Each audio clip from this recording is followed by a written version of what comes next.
I'm going to speed run in about 5 minutes the bigger picture of what we did last night, because it'll help remind us all and it'll put it in a new light, but it will also help frame where we're going from here, okay? Before I start, though, let me give my disclaimer that if you don't know who I am, I'm just a dude that has access to the internet. And I've been relatively successful with my access to the internet, but that does not mean that I'm right about everything that I think. And it does not mean that when I say what I'm going to say tonight, I think that there's no way any of it could ever be changed or wrong or whatever. It's all about research and learning, right? And the great thing about the internet is it lets us all learn and do research, you know, in any directions you want to do. And it's a skill, and the more you do it, the better you get. The better you get, the better you feel. And so I would like to not just show you what I have learned in research, but also inspire you to do more of it for yourself. Because I don't know if you heard the news, but on Saturday, President Trump was knocked over by Secret Service agents after loud noises at his rally. And so if that doesn't tell you that you need to be figuring out what's going on for yourself, I don't know what does. So, that's not what that button does. Last night, we talked about the markets and how the markets play into our lives, and how everything in our lives has companies associated with the making of it, be it the buildings you're living in, the products you're using, the services you're buying, the education for your kids, the healthcare for you. All of that is connected upwards to these markets that we tend not to think about unless you trade stocks, and then you think about them all the time, and about how much money you're losing. And markets are as old as corporations. And corporations go way back. And they used to be about coming together in order to make really big things happen. But now corporations are kind of about monopolizing everything we use in order to make it look like we have a lot of choice, when actually everything is kind of owned by these same big companies. And these big companies, these corporations, they're all owned by other bigger companies, financial institutions. And when you start to look at who owns all the products in our lives and all the things we use and do, you wind up getting to know the big banks at the top, the BlackRocks, the Vanguards, the State Streets, the club of corporate executives that all play together. And this is the part that's going to be pretty relevant to tonight, the club, right? We started at BlackRock last night, and we talked about how the board of directors of BlackRock has an awful lot of power out in the markets because BlackRock is the top shareholder of all those companies, right? And yeah, they're using our money to do it, but BlackRock controls all the voting rights of all the shares that BlackRock owns on our behalf. And so all those voting rights means that these financial institutions that are controlling all these voting rights are deciding who is in the club, who is managing the boards of directors of all these companies. These are visualizations that I made just by looking at the board of directors of Estee Lauder and looking at who they are and what do they do. And we're going to get to know some of the friends of the board of Estee Lauder tonight, like Jeffrey Epstein, for example. Shout out to Whitney Webb. We will be drawing heavily from her research tonight. She's awesome. And so when you start to look at that club, that corporate club of, these are the boards of directors of all of these various companies, like oil companies, cosmetics companies, financial institutions. Down there at the bottom is one that no one knows about, but it's really important. It's this little orange word that says Zoetis, down there bottom left. Zoetis is an animal vaccination company. It's like an animal pharmaceutical company. Because there's an awful lot of livestock out there, and they're pumping them full of drugs. And you would not be surprised to know they share a lot of board members with Pfizer. So the club is all tied together, right? And it's highly corrupt. And the more you start to look at who is in that club, you start to realize that they have a lot of connections and a lot of power, right? And they actually brag about how much power each person in their club has. Because, you know, if you want to select the board of BlackRock, it's the best company in the world. It's so big, manages everything, so you're going to brag about how great your board members are and about all the other great things they've done in their lives, right? So it's actually not too hard to figure out who is in that club, at least in the first layer of that club, and where they're all connected to. Because those are all public corporations, and they're all totally legal and totally legit, and they would never do anything wrong. Okay? That's the club. And now we're going to get on to what they don't want you to know about that club. The James Bond Psyop. Kind of a confusing name. We were all trained from a very early age to have a certain opinion of spies. Anybody ever see Spy Kids when you were, I mean, I'm dating myself here, but like, they literally make spy movies for everyone of every age, and they've been doing it for a long time. And Ian Fleming, who wrote James Bond, was an ex-intelligence asset, right? And one thing you will probably learn throughout this presentation is ex-intelligence asset is often that just means intelligence asset in his next job, right? Because once you have been affiliated with the CIA, try telling them you're not working with them anymore. Did not work out well for Jeffrey. And I'm kind of exaggerating, as I tend to do, because Ian Fleming was not like running a child sex trafficking ring, I don't think. And so he probably could have walked away if he had wanted to. But let's think about what the James Bond storyline did for us. It taught us that spies are these dashing men of mystery who are doing anything possible for the country, who would risk their lives, jump off of cliffs into airplanes, and like they do this gray area stuff, but it's always for the good of the country, right? And they have these great teams, and they have these great narratives, and Tom Cruise looks awesome with those cool colors. And I mean, we know it's Hollywood. Like, we know it's fake. But still, when you think of a spy, you're not allowed to think of Jeffrey Epstein. Other than him, picture an actual spy right now. Think about, like, who is a spy? An actual spy, not those guys. Because who's actually a spy is a very different picture than what we were trained to think about in Hollywood. And there's all kinds of spies. And you'll notice that, like, they're not necessarily actually spies. I lovingly put Ben on there. And Ben might not actually be a spy, I don't know. But you'll see why he's on there by the end, okay? Leon Black on the side there on the left, you might not recognize. He is the founder of Apollo Global Management. We will get to him later. Diddy on the right, we'll get to him later. So if we're not clear yet, this talk is not safe for children. And if your children are here, I hope they're based, because they're about to hear the truth. And we're going to talk about Jeffrey Epstein, and we're going to talk about P. Diddy, and I will not be gratuitous with it, and I will not, we're going to talk about Hunter Biden, okay? And I'm not going to show, like, graphic nudity on the screen or anything, but I will still talk about what's actually going on, okay? Because we're here to talk about the truth. So, last night was, like, PG-13 night, PG night, and tonight is, like, deal with it night, okay? I did not write the script. I am just reading it back to us because it's all on the internet, okay? So, we need to unpack this, like, what are spies doing thing a little bit, because I got into this journalism thing expecting to be talking about money and financial markets, because I was like, okay, what's the most important thing for me to understand? And I think I told you guys this last night, is it seemed like it was money. Because that's how I'll do well, that's how I'll understand how they manipulate us. Obviously, money rules everything, right? But the more you kind of climb that ladder, you realize that money is tied into all these complex networks. And the more you start to research things, you realize that intelligence agencies are involved in so many things. And it makes so much sense when you step back. An intelligence agency's job is to protect the nation from, like, covert threats, from foreign threats, from intelligence threats, from subversion, and all of those things come in through the information space, through the monetary space.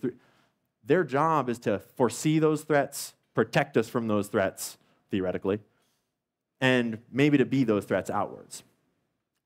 And so intelligence agencies are supposed to be operating in these gray areas. They're supposed to be operating in the financial markets. They're supposed to be protecting us from disinformation that Russia is beaming into our elections, and so they have to protect us in all of these kind of intellectual, monetary, weird, covert digital spaces. But the people actually doing the job, the people on the beat, have a pretty sus history, a pretty, well, let's talk about it. J. Edgar Hoover is the founder of the FBI. Raise your hand if you know about J. Edgar Hoover. Yeah, cool, good. We got a good crowd here. So, to his left is Clyde Tolson, his assistant, with whom he was frequently seen doing homosexual stuff with, back when J. Edgar Hoover himself was stoking the fear of homosexual people in the government, because it was during the Cold War, and they were really concerned that the Soviets were going to infiltrate America. And so J. Edgar Hoover himself was responsible for stoking what's called the Lavender Scare, meaning like no gay people allowed in the government because Russia will blackmail the gay people, right? And that's only possible because they're stigmatizing gay people in the first place. If the gay people could just be gay people, then obviously it would be fine. But so they stoke up the fear of the gay people in the government. He does that. But it actually turns out that he is having a gay relationship with his partner right there, his second in command, Clyde Tolson. And then the guy on the right is the dude that made the mafia and the mob merge. He's like the head of the mafia and the mob, and he has photos of it. And this is very well documented and is quite well known. And so J. Edgar Hoover, the guy that founds the FBI and that tells the whole American government, everyone, that gay people can't be here because they're going to get blackmailed, is currently, at the time, being blackmailed by the entire mafia and mob for photos of a blowjob with his own assistant. Okay?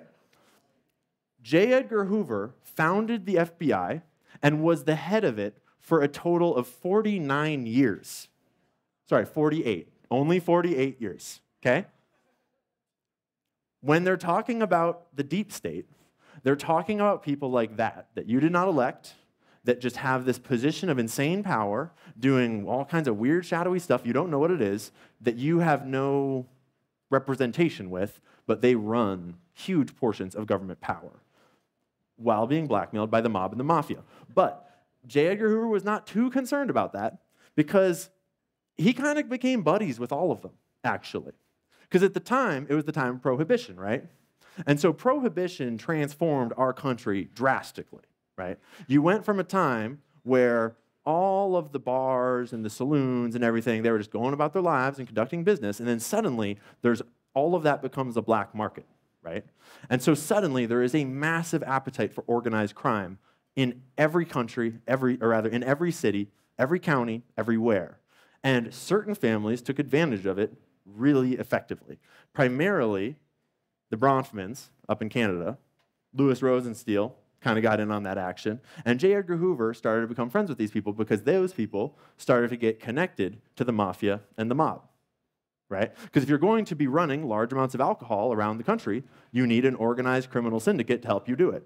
So even if you weren't in the mafia and the mob before Prohibition, once Prohibition started, you became part of the mafia and the mob, and organized crime exploded.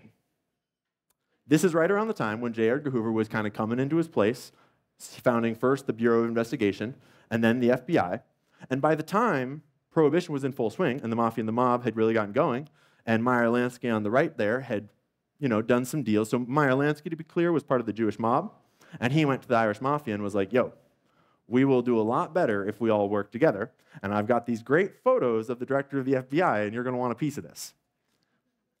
But it turned out that J. Edgar Hoover wasn't too bummed about it because it meant that he could just start throwing parties and get blackmail on everybody. And what they did, this is a true story, is at the Plaza Hotel, which is pictured there in the back, they had what was called the Blue Suite, and J. Edgar Hoover, in collaboration with the mafia and the mob, started to throw really lavish orgies. And they were cross-dressing, like, debauchery orgies because the whole point of them was to get video sexual blackmail on everyone that attended.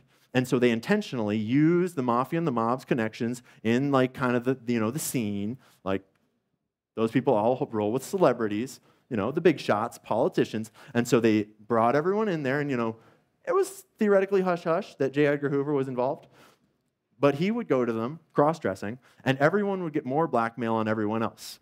And J. Edgar Hoover is famous for having one of the largest collections of blackmail, sexual blackmail, ever collected to date. Although I think we all know someone that has more.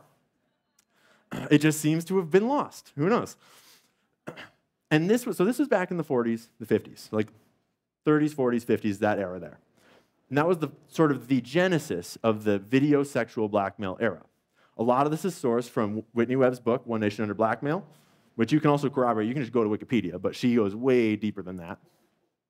And that's the founding of the FBI. That's where it started, and then it ran under that guy's rule for 50 years. So the FBI is not off to a great start. The CIA, maybe a little better, but the CIA is where we start to get the picture of what intelligence agencies are actually about, right? The FBI is kind of a funny story, but the CIA is where we really learn what's going on. Because before World War II, the US did not have like a covert intelligence service abroad at all. We had no spies. Other countries did, but we did not. But what we talked about last night is that corporations did have spies.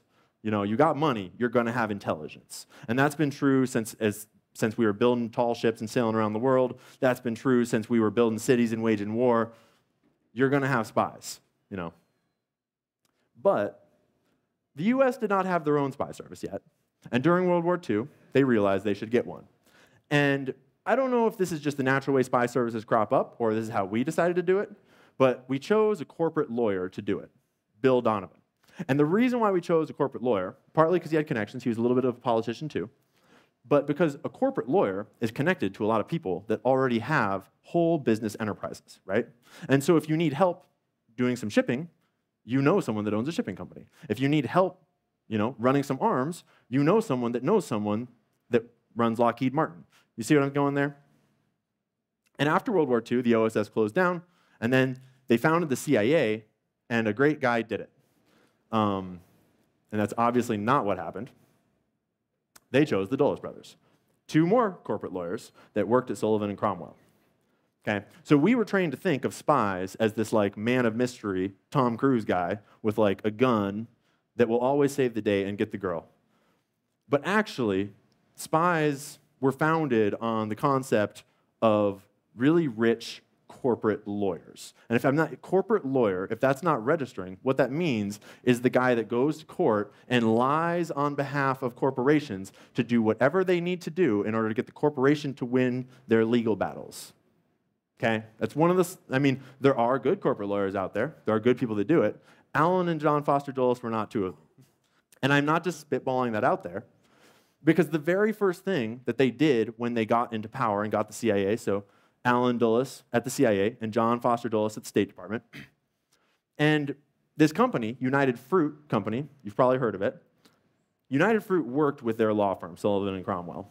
And as soon as they have power in the government, United Fruit is like, hey guys, like I've got this problem in Guatemala. There's this new democratically elected leader who is taking all of our land that we're growing bananas on, and we would really like him to leave, okay? And this is a very famous story, and I would imagine that a lot of you have heard it. And what they did is they hired Edward Bernays, this corporation, they hired Edward Bernays, the godfather of propaganda, in order to propagandize the American people to teach them that this guy was a communist. This guy, because Guatemala is right down there, it's right beneath Mexico, and so we're all being told Guatemala is being run by a communist, although he was just a democratically elected dude. And all he's doing is taking unused land that the banana company, United Fruit, is just sitting there and not letting the Guatemalans use. And he's saying, if you're not going to use it, we're going to buy it back and give it to farmers, because, like, bro, this is our country. And United Fruit wasn't having it. So United Fruit asked the CIA and the State Department and the whole American people through their propaganda to do a coup. And so we did a coup. The US government went down, overthrew the government of Guatemala, and installed a ruthless dictator. That was like one of the first things they did. Technically, the first thing they did was they stole the Italian election by passing a bunch of bags of cash around over in Italy. But this was like second, third, or fourth. So a lot of people don't realize that the CIA was literally founded to rig, overthrow, and fix elections all around the world. That is what they have been doing since they were first founded. The first one they did was Italy. Guatemala followed shortly. Iran was in there somewhere. Panama, Nicaragua, Chile twice. It goes on and on and on. People think of the CIA as this like intelligence gathering operation, and there is supposed to be a part of it that does that. But largely, the CIA is a government overthrowing operation. And almost everyone around the world that lives in all the other countries already know that, because they have all been overthrown by the CIA at least once. Yeah, you guys know it. Yeah. All the other countries around the world know this. And Americans often do not. I bet a lot of you guys do, because you're pretty smart. But that is what the CIA does, okay? And sometimes, when a country gets overthrown, there's really useful stuff there, like scientists that were working on all kinds of things. And the thing about Operation Paperclip, I mean, there's a lot of interesting things about it, but the thing that is salient to what we're talking about right now is that the Dulles brothers, specifically Alan Dulles, was willing to go directly behind the president's back against direct presidential orders, where they had a plan that they were trying to work out, and Stalin was appeased by it. And at multiple points during this operation, we had a CIA director that was operating directly against presidential orders in order to rescue Nazi scientists, in order to set up secret programs, in order to set up stay-behind programs, like all kinds. So what that means is that ever since the start, the CIA was founded to overthrow governments abroad. It was founded to do it secretly by people that were willing to lie to the president, whose first allegiance was to corporations. Okay? Really awesome book about it by Annie Jacobson. She does an excellent job of going through the first, the primary source information and material, because history is very complicated. And if it's not a primary source, it's hard to even say it's true. But Operation Paperclip resulted in the founding of NASA. It resulted in having this whole stay-behind Gladio operation, which is basically like we took the Nazis' SS, their secret police, and we realized that we didn't like those communists over there, and Germany had been fighting them very effectively, more or less, and we were like, why don't you guys just stay there and keep doing exactly what you're doing, and we'll pay you, even though your Hitler boy is gone. We'll just keep doing it because it's working, and we don't want the communists to come any farther. And so essentially, America went into Eastern Europe and basically just flipped the whole Nazi war machine, their covert war machine, and made it an American war machine. And it all just stayed there and kept doing what they were doing. So, all of that to basically set the stage that spies' first allegiance, conceptually, the first allegiance of the intelligence networks was to the corporations for whom they worked before they founded the CIA. And we will come back to that concept before too long. Secondly, their job is to lie. And they're not supposed to lie to the president, but they have done it many times, and they've been caught doing it many times. And they lie to us all the time. They're supposed to lie to us, okay? And thirdly, the objectives of the CIA are often not the objectives of the politicians running the government. And they're almost never the objectives of the people, okay? So, spies lie. Let's come forwards to present day and talk about today's spies. Hunter Biden had this laptop, one of several, that was filled with all kinds of stuff that I'm sure you know generally what it was. If you haven't seen it, you are doing really well. You should never look. But when it came out, we all, I think, remember this article, Spies Who Lie, 51 intelligence experts who refused to apologize because they discredited the story. And what they did is, when the laptop story came out, right before that election, the intelligence apparatus got together 51 spies, professional liars, and they had them write a letter that said literally right there in the letter, in the fifth paragraph, we want to emphasize that we do not know if the emails provided are genuine or not, and that we do not have evidence of Russian involvement, just that our experience makes us deeply suspicious that the Russian government played a significant role in this case, right? So what they did there is they got 51 spies together, like ex-directors of the CIA, and they had them write a letter that implied it must be Russian interference, it must be Russian interference, it must be Russian, Russian, Russian. Oh, but actually we don't actually have any evidence of that. But we're professional spies, and we suspect that it's Russian. So, on with the show. And that was enough to give them the headline that every news media agency in America ran with. Russian disinformation, throw it out, censor everybody that's doing it, kick them all off of social media, censor the free speech of Americans, right? All because the intelligence apparatus did that. And so, if the intelligence apparatus was invented to fix, rig, and overthrow elections, and then during one of our most important elections of all time, they're hiring 51 of their top employees to make a letter that is clearly altering the outcomes of our elections, I have questions. So I went and scrolled down on the letter to see who is signing this letter, because they all signed it. And you don't even need to rearrange it. You don't need to look around. The very first two people on the list. First one, James Clapper, ex-director of the NSA, director of national intelligence.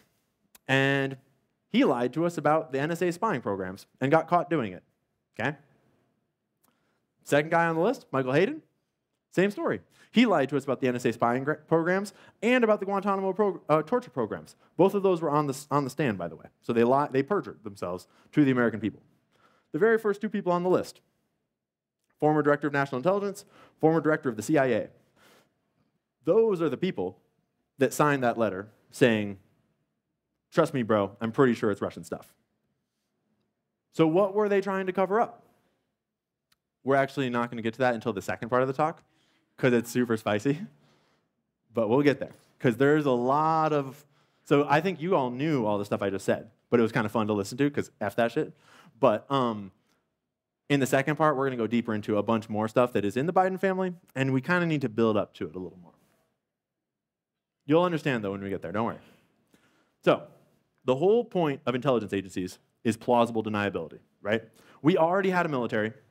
We already could conduct active, military operations all over the world, whether we were at war or not. It didn't really matter. Like, we had a lot of power. But if you want to be able to do something secretive that does not trace back to your government, you need an apparatus that is designed to go and overthrow a government or go pass a bag of cash or go get a photo of a dude with a kid. And if they get caught, it will not trace back to you, right? I purposely used Oliver Stone as the classic guy. If you don't know about Iran-Contra, he's the guy that was not supposed to take the stand and make the connection between the drug smuggling programs of the Iran-Contra affair and the government that ordered it all to happen. And that's why we know that Iran-Contra was our US government smuggling crack cocaine and getting weapons,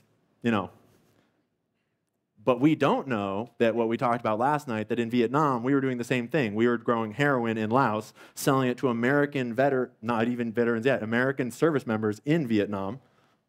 Oh, did we just get kicked off of TikTok? Sorry, guys. That means we're doing good. Well, don't worry. We will...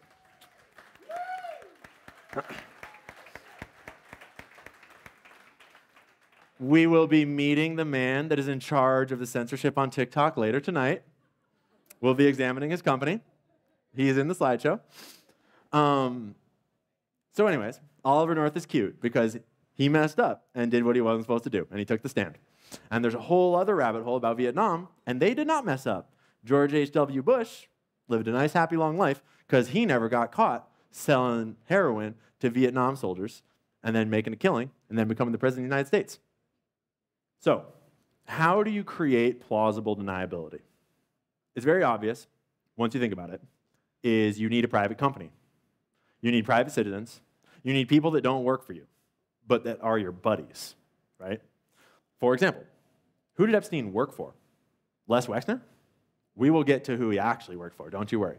But you notice how he was kind of framed as this, kind of this private money manager dude, didn't really work for anyone, private citizen. Clearly, no government was behind it, obviously. Don't look too close. But then he got caught doing banking with JP Morgan. But that couldn't trace back to any government, fortunately, because he's just a private citizen doing his own thing, right? And in the same way, whatever was on the other side of the banking transactions at JP Morgan, who knows? Because it's JP Morgan, and it's a private company, and it's like, do you see how companies can create walls of information, and you can't get through that, right? It's hard to trace it back through. So, Epstein, let's call him the black market operative, the gray market operative, right? Like, he's doing illegal stuff, but he's also interfacing with a lot of legal stuff, like his buddies at JP Morgan. But he's also interfacing with Leon Black, right, who founded Apollo Global Management. And Leon Black is supposed to be an upstanding, white-collar, not criminal that, runs one of the most trusted and giant financial institutions in America, until he gets caught doing horrible things to a 16-year-old with Down syndrome through Jeffrey Epstein. He's one of Jeffrey Epstein's most prolific clients, okay? Alan Dershowitz, a lawyer. He's supposed to be this upstanding guy working in the legal industries, right?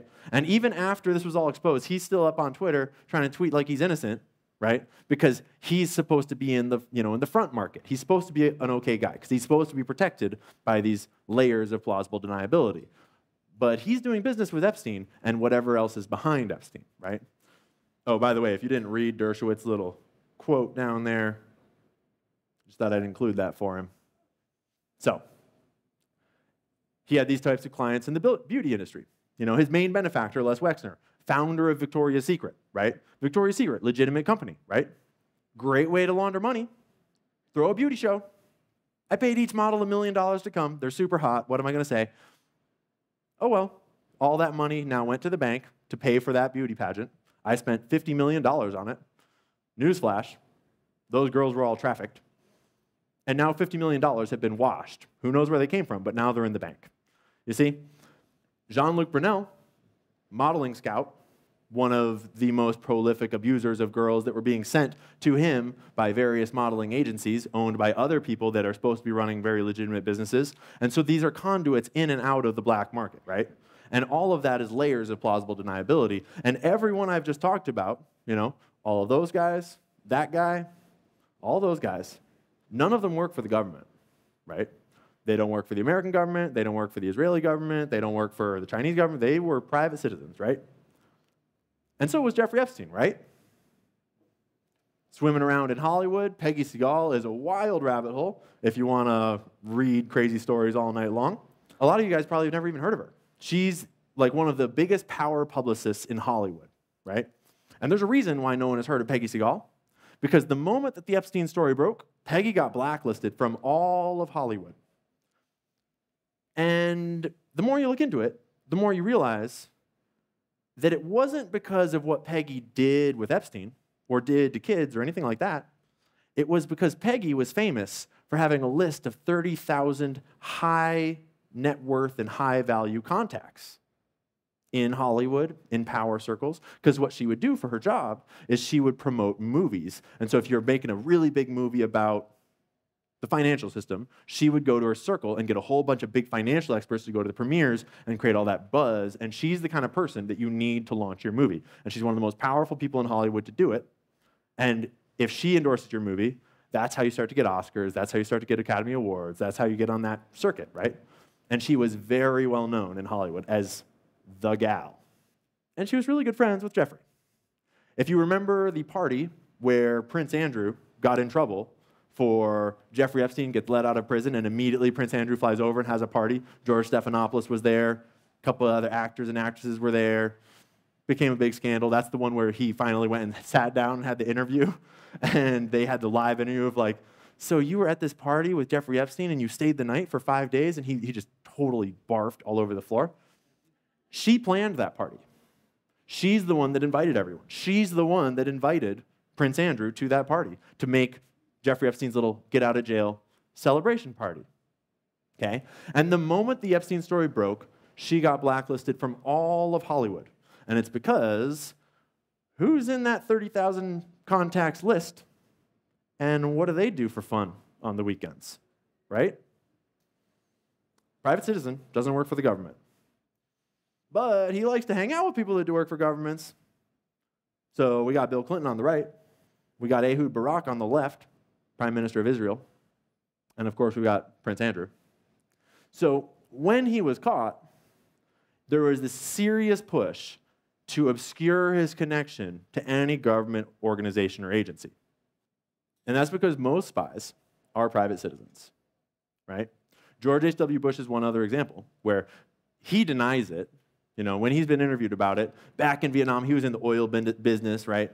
And that's how he got involved in the CIA back then, because he was a great pilot, and they needed a pilot that knew a lot about drug smuggling and was down with smuggling a whole bunch of heroin all over the place. And so he got involved with the CIA. Did real good at smuggling heroin over in Vietnam and Laos areas and managing all, like this whole Operation Phoenix and stuff with his buddies Bill Casey and Richard Helms. And then he eventually got promoted up to director of the CIA and then president of the United States. But he started as a private citizen. And listen, I'm not saying that Bill Gates works for the CIA. That's not what I'm saying. He might. I don't know. But what I am saying is that Bill Gates has operations all over the world, and he moves all kinds of money through the Bill and Melinda Gates Foundation to all kinds of places that are hard to trace, right? People that he's closely associated with, like his former CEO, Susan Desmond-Hellmann. She's on the board of Pfizer right now through the pandemic. And she has former positions on the boards of Facebook during all the censorship and Procter & Gamble. And so these sorts of private business people, they start to move out into the world, into that club, doing what they do. And you never really know how tied they are, right? Because Bill Gates has all these contracts through Microsoft with the government, right?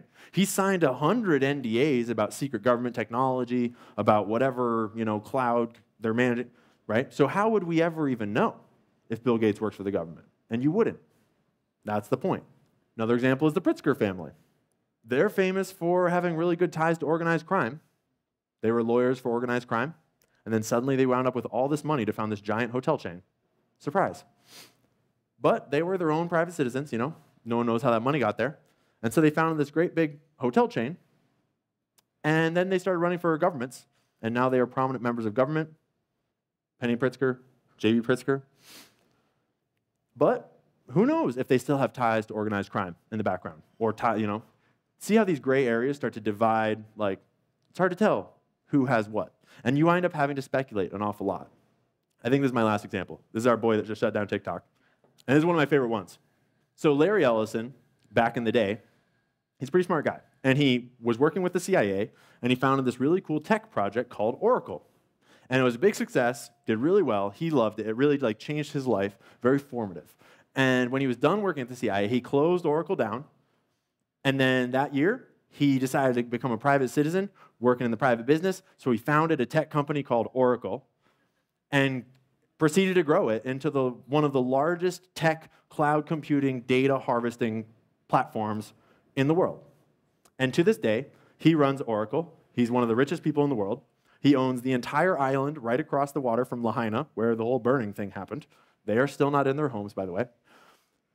And he does not work for the CIA, obviously, because it's a different company, because he closed down the CIA Oracle, and then he founded the not CIA Oracle, and there's a difference there. And so after 9/11, he was super down with the Patriot Act and was there's some amazing quotes of Larry Ellison basically saying, gee, it was hard to convince people to give us all their information before that terrorist attack, but now it's so great. Business is booming.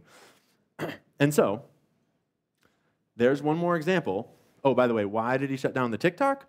Because Oracle runs all of this cloud computing for the CIA, for our Defense Department, all of that. And so when we were worried about China controlling TikTok, they made this deal called Project Texas. And I told you guys this last night, where they then sent all of TikTok's data servers and data and algorithms to Texas, where he could manage them all. And it's all managed by Oracle now, because it's a trusted American company that is not run by the CIA. But they're very fond of keeping you from talking about the CIA. So this is a direct quote from Larry. The Oracle database is used to keep track of basically everything. The information about your banks, your checking balance, your savings balance is stored in an Oracle database. Your airline reservations is stored in an Oracle database. What books you bought on Amazon is stored in an Oracle database. Your profile on Yahoo is stored in an Oracle database. So it's a little out of date, if you can't tell from the Yahoo reference. Don't worry, all the rest is still stored in Oracle databases. Because you don't sign up for an Oracle database. Companies use Oracle as the databasing platforms behind everything they're building and selling to you. So yes, you are stored in an Oracle database. But it is not the CIA Oracle. Yeah. So we are supposed to believe that spies are cool. The spies are doing all this awesome stuff, right? They'll do anything for their country. But when you start to think about which spies do we actually know about, right? And what did they actually do? I mean, the most famous spy in the world right now was literally trafficking kids to pedophiles all around the world in the highest levels of government, okay? That is the most recent example of a spy that we have. So, to bring it back all around, intelligence agencies were founded to overthrow governments, right? They would never do it here, but they've been rigging elections all around the world ever since they were founded. They were founded by people that worked for corporations first, and then the government essentially contracted them to bring the intelligence apparatus that corporations had built and use it for the government. Once they did that for the government, then they had all this extra sanctioned power to use our taxpayer dollars to go and overthrow governments like in Guatemala that were not helping out their corporate buddies, right? So suddenly, the corporate intelligence operatives now have the government's backing to go and overthrow any government around the world that's not getting along with the corporate club, okay? And then those people realize we all know a lot of very powerful people in our corporate club, right? And all of them have some mighty fine tastes in entertainment, etc. And it just so happened that all those people in that corporate club, early on, I just want to quickly get us back to our boy, really early on, the people in that corporate club realized that you can control everyone else in that corporate club if you control their money, their vices, their access, their fame, right? And so we have this club full of greedy corporate people that are all given access to that club in this, and they're not all in the intelligence networks, but they're all in the club. And the intelligence networks are swimming throughout them, right? Getting blackmail on people they can get blackmail on, asking for favors from people they can get favors from, bribing people they can bribe, right? Because all those people in that club, they run companies. They're executives on boards. They're in charge of vaccine committees, right? They have all these powers. And all they need to do is massage the right people, photograph the right people at the wrong times. And that is how, our boy Jeffrey was operating. That was what his operation was. And that's why we saw him popping up all over the place. And obviously, he was working alone, not for any government agency. And we'll talk about those government agencies in the next section.